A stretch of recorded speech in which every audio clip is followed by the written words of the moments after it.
নমস্কার বন্ধুরা, তোমাদের সবাইকে আমার নতুন ব্লগে স্বাগত। অনেকদিন ধরেই আমরা প্ল্যান করছিলাম উত্তর পূর্ব ভারতের এই সুন্দর পাহাড়ি রাজ্য মেঘালয় ঘুরতে। এই ব্লগে তোমরা দেখতে পাবে আমাদের কামাখ্যা মন্দির দর্শন, গুয়াহাটির কিছু মুহূর্ত, তারপর শিলং যাওয়ার সেই সুন্দর জার্নি। তাই ব্লগটা শেষ পর্যন্ত অবশ্যই দেখো।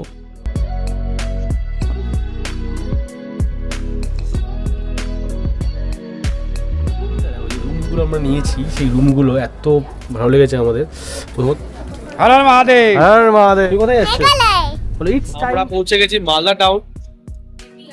তাড়াতাড়ি এগোচ্ছে সমস্ত কিছু বেশ ভালো লাগছে, কিন্তু নামতে পারছি না। Welcome to my YouTube channel Fashumen Blog.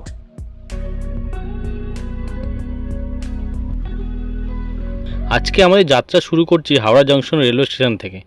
আমরা আজ উঠেছি সরাইঘাট এক্সপ্রেস ট্রেনে, আর আমাদের গন্তব্য গুয়াহাটি কামাখ্যা রেলওয়ে স্টেশন পর্যন্ত।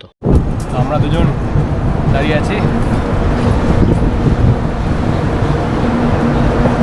ট্রেন ধীরে ধীরে স্টেশন ছেড়ে এগিয়ে যাচ্ছে, আর জানলার বাইরে দেখা যাচ্ছে একের পর এক সুন্দর দৃশ্য। কখনো সবুজ মাঠ, কখনো ছোট ছোট গ্রাম, আবার কখনো নদী আর ব্রিজ। সব মিলিয়েই ট্রেনের এই ভ্রমণ একটা আলাদা আনন্দ আছে। রায়ঘাট এক্সপ্রেসের ট্রেনের বাথরুমগুলো সাধারণত ভারতীয় এক্সপ্রেস ট্রেনের স্ট্যান্ডার্ড অনুযায়ী তৈরি হয়। দু ধরনের টয়লেট থাকে, একটা ইন্ডিয়ান স্টাইল, একটা ওয়েস্টার্ন স্টাইল। বায়ো টয়লেট থাকায় পরিবেশগত, বান্ধবগত ও ট্র্যাক ফ্রেন্ডলি ব্যবস্থা আছে, এবং বায়ো টয়লেট আছে বলেই এতে গন্ধ কম হয়। আমাদের সিট পড়েছে, সরি এই হচ্ছে আমাদের সিট। হয় না না, এই বাবা কি হবে তাহলে এবার? এই তো নেমেই করব, মানে কি করবি? কি করব, আর একটা ভিডিও করব উপর থেকে এরকম করে। ও স্টার্টিং মেঘালয় সেটা হয়নি না, ওটা করে নি। উই আর গোইং টু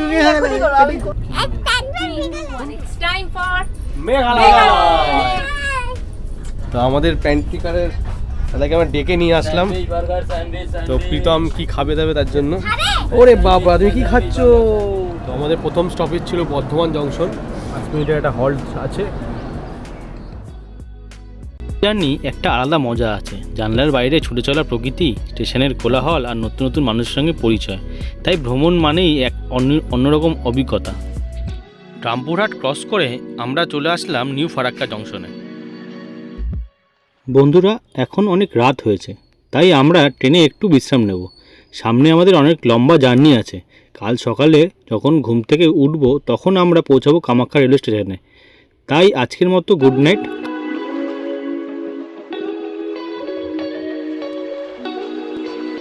আমরা ট্রেনের মধ্যেই আছি, বাইরে দারুণ সুন্দর দৃশ্য দেখা যাচ্ছে, আর কিছুক্ষণের মধ্যেই আমরা কামাখ্যা স্টেশনে পৌঁছাবো। যে নদীটি আপনারা দেখছেন, এটি হচ্ছে ব্রহ্মপুত্র নদ। নদীটির উৎপত্তি চীনের তিব্বত অঞ্চলে আংশিক হিমবাহ থেকে। এটি বিশ্বের দীর্ঘতম ও প্রশস্ত সবচেয়ে বিস্তৃত নদীগুলির মধ্যে একটি। ব্রহ্মপুত্র নদীর মোট দৈর্ঘ্য কিন্তু প্রায় 2900 কিলোমিটার। যেই ব্রিজ দিয়ে যাচ্ছি, এই ব্রিজটার নাম হচ্ছে সরাইঘাট ব্রিজ। এই সরাইঘাট ব্রিজেরও একটা ইতিহাস আছে। এই সরাইঘাট ব্রিজটি তৈরি হয়েছে 1962 সালে।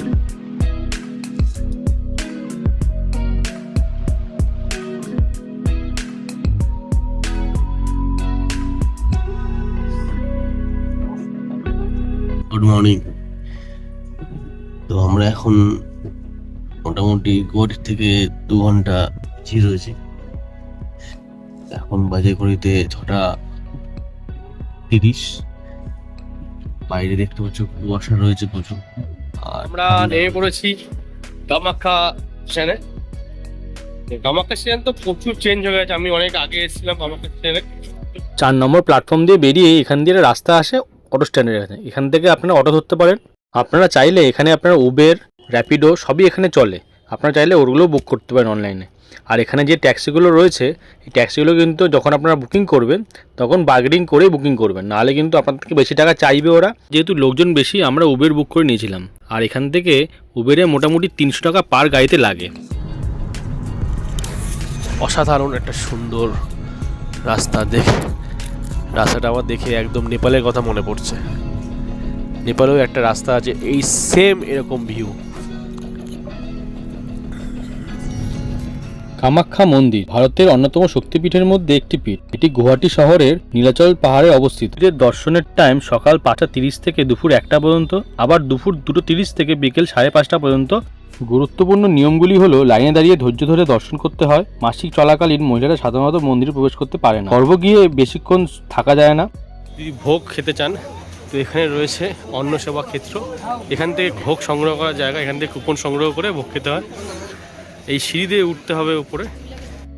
মন্দিরের সিঁড়িতে উঠতে ডান দিকে একটা মন্দির পড়ে, সেটা হচ্ছে দক্ষিণাকালী মন্দির। নীলাচল পাহাড়ে মূল কামাখ্যা মন্দিরের আশেপাশে আরও বেশ কয়েকটি ছোট ছোট শক্তিপীঠ ও দেবী মন্দির আছে। বগলামুখী মন্দির, মাতঙ্গনা কমলা মন্দির। মন্দিরগুলি তুলনামূলক ছোট হলেও কিন্তু খুব শক্তিশালী ও প্রাচীন ভাবাসম্পন্ন মন্দির। কামাখ্যা মন্দিরে কথিত আছে সতী দেবীর দেহখণ্ড যৌনি অংশ এখানে পতিত হয়েছিল। বর্তমানে মন্দিরের 1600 শতক কোচ রাজা নরনারায়ণ পুনর্নির্মাণ করেন। এই মন্দিরের বিশেষত্ব হলো এখানে কোনো মূর্তি নেই। গর্ভে গিয়ে একটি প্রাকৃতিক পাথরের গর্ত আছে যেখানে সর্বদা জল থাকে, সেই স্থানেই পুজো হয়।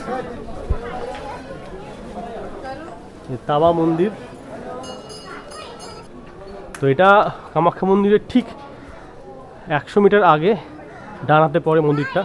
ঢোকার রাস্তাতে ছোট ছোট অনেক দোকান পড়ে। এখানে ফুল, ধূপ, প্রসাদ, লাল চুড়ি, বিভিন্ন ধরনের জিনিসপত্র, ঘর সাজানোর জিনিসপত্র পাওয়া যায়। হর হর মহাদেব। হর মহাদেব। মন্দিরের প্রধান প্রবেশদ্বার। এই বড় গেট দিয়ে ভক্তরা মন্দির প্রাঙ্গণে প্রবেশ করেন। গেট দিয়ে ঢুকেই সামনে একটা যজ্ঞ বা হোম করার স্থান আছে। এখানের প্রধান উৎসব হলো অম্বুবাচী মেলা। প্রতি বছর জুন মাসে এই মেলাটা হয়। এই সময় 3 দিন মন্দির বন্ধ থাকে। হিন্দু ধর্ম বিশ্বাস অনুযায়ী এই সময় দেবী মা কামাখ্যা ঋতুমতী হন। এই সময় মন্দিরটা বন্ধ থাকে, আবার 4th দিনে মন্দির খুলে। তো মন্দির দর্শন করার জন্য তো যেতে হবে আমাদের ওদিকে। তো প্রচুর লাইন দেখতে পাচ্ছি।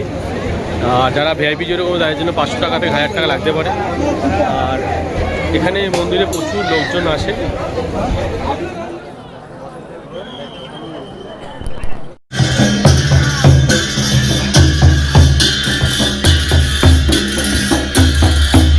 এখানে অনেক তান্ত্রিকরা আসেন সাধনা করতে ও আধ্যাত্মিক শক্তি ও সিদ্ধি লাভের জন্য আসেন।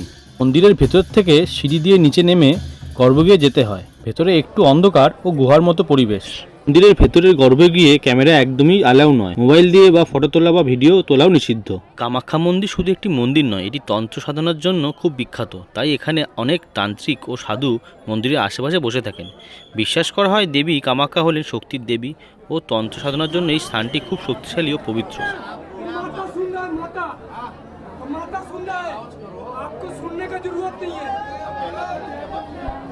হিন্দু ধর্মে মন্দিরের কাঁসার ঘণ্টা বাজানোর একটা প্রথা আছে। ধারণা করা হয় ঘণ্টার শব্দে দেবতাকে জানানো হয় যে ভক্ত মন্দিরে এসেছে এবং পুজো করতে চান। ধর্মীয় বিশ্বাস অনুযায়ী ঘণ্টার কম্পনে আশেপাশের নৈতিবাচক শক্তি দূর হয় এবং পরিবেশ পবিত্র হয়। এটার দাম 60 টাকা, এটা 70 টাকা, এটা 200 টাকা, আর এখানে 100 টাকা। এখানে প্যারা রয়েছে আর ড্রাই ফ্রুট রয়েছে এখানে। আমরা মায়ের প্রসাদ আমরা ভেতর থেকে কিনেছিলাম। তো এখানে বিভিন্ন রকমের দামের প্রসাদ পাওয়া যাচ্ছিল, আপনারা ভেতর থেকে কিনলে কিনতে পারেন। কামাখ্যা মন্দির দর্শন শেষ করে আমরা এবার রওনা দিলাম গুয়াহাটির বিখ্যাত পল্টন বাজারের দিকে। কামাখ্যা থেকে লোকাল বাসে বা অটোতে খুব সহজেই পল্টন বাজারে পৌঁছানো যায়। আমরা যখন গুয়াহাটি থেকে শিলংয়ের দিকে যাচ্ছিলাম তখন মাঝপথে একটা সুন্দরী পাহাড়ি জায়গা আমরা একটু থামলাম। এই জায়গাটার নাম নোংপো। এখানে রাস্তার ধারে অনেকেই তাজা ফল বিক্রি করেন, বিশেষ করে পাহাড়ি আনারস। আমরা ওখানে গাড়ি থামিয়ে ফ্রেশ পাহাড়ি আনারস খেলাম। খুবই সুস্বাদু, মিষ্টি ও খুব জুসি। চারপাশে সবুজ পাহাড় আর হালকা ঠান্ডা। সত্যি জায়গাটা দারুণ লাগছিল আমাদের। একটু রেস্ট নিয়ে তারপর আমরা প্রায় 4:50 দিকে বেরিয়ে পড়লাম শিলংয়ের উদ্দেশ্যে। আরও কিছুটা এগিয়ে গিয়ে সেটা ডিভাইড হবে। আজ আমাদের শিলংয়ে স্টে ছিল দ্য 1959 হাউস বলে একটা গেস্ট হাউসে।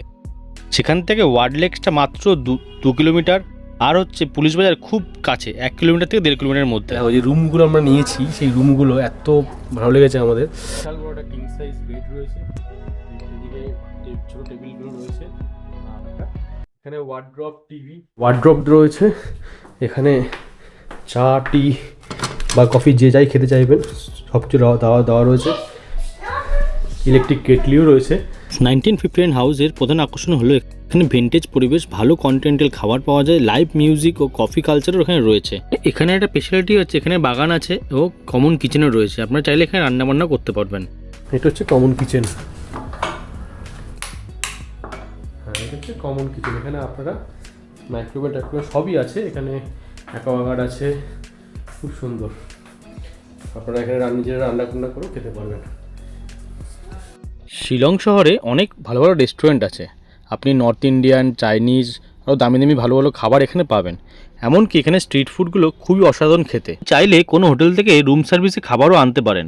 এখানে অনেক হোটেল রাত 10টা পর্যন্ত খাবার দেয়। আমরা যেখানে আছি সেখানেও কিন্তু জোম্যাটো, সুইগি ব্যবহার হয়। আপনি চাইলে অনলাইনেও খাবার অর্ডার করতে পারেন।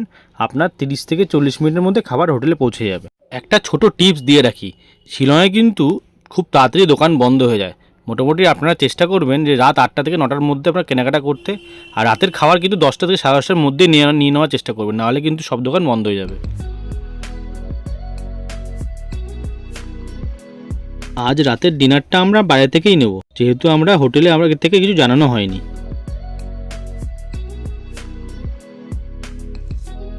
আমাদের গেস্ট হাউস থেকে ডন বস্কো মিউজিয়ামটা একদম কাছে, 2 থেকে 3 কিলোমিটার হাঁটা পথ। উত্তর পূর্ব ভারতের সবথেকে বড় মিউজিয়াম। আপনারা এই জায়গাটা অবশ্যই ঘুরে দেখতে পারেন, খুব ভালো লাগবে আপনাদের। এটা হচ্ছে মেঘালয় লাইব্রেরি।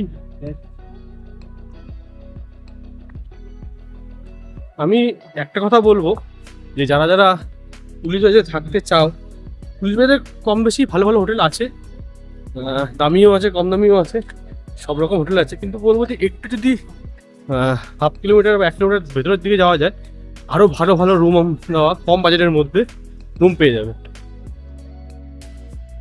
আপনারা যদি ভারত সেবাশ্রমে থাকতে চান, তাহলে এই ভারত সেবাশ্রমে আসতে হলে আপনাদেরকে আসতে হবে শিলং বাসস্ট্যান্ড থেকে 1 কিলোমিটার প্রায়। আর যদি আপনারা পুলিশ বাজার থেকে প্রায় 5 মিনিট লাগে হেঁটে আসতে, আর ওখান থেকে আপনি চাইলে অটো করেও আসতে পারেন। শেয়ার ট্যাক্সিতে আসলে জনপ্রতি 40 টাকা মতো লাগে, আর মিনিট 5 মতো লাগে আসতে। তো আমরা সুইচ হোটেল থেকে খাবার নিলাম। এখানে শুদ্ধ বাঙালি খাবার পাওয়া যায়। আর এই রেস্টুরেন্টটা কিন্তু 25 বছর পুরনো। এই রেস্টুরেন্টটা ঠিক একদম সামনে ইন্ডিয়ান অয়েলের পেট্রোল পাম্প আছে একটা, পেট্রোল পাম্পটা ঠিক সোজা এসে লেফট সাইডে পড়ে। পুলিশ বাজার শিলং শহরের সবচেয়ে বড় এবং জনপ্রিয় মার্কেট এলাকা। এটি শহরের মেইন সেন্টার বা হৃদয় বলা যায়। এখানে একটি বড় গোলচক্কর আছে, যেখান থেকে প্রায় 7টি রাস্তা বিভিন্ন দিকে গেছে।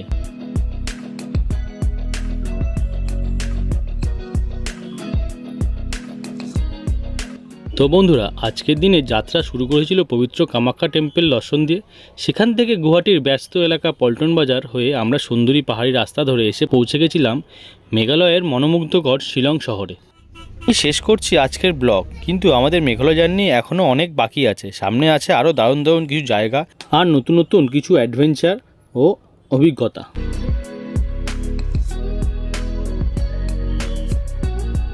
আশা করি আজকের এই ভ্রমণ ভিডিও আপনাদের ভালো লেগেছে। যদি ভালো লেগে থাকে তাহলে ভিডিওটি লাইক করবেন, আর চ্যানেলে যদি নতুন হন তাহলে অবশ্যই সাবস্ক্রাইব করে পাশে বেল আইকনটা প্রেস করে রাখবেন, তাহলে পরের ভিডিওটা দেখতে পাবেন।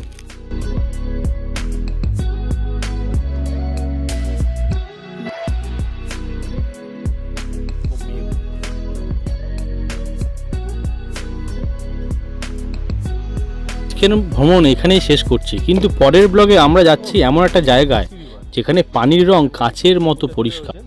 সেই জায়গাটা সাসপেন্সে রাখলাম, তাই পরের ব্লগটা অবশ্যই দেখবেন, মিস করবেন না।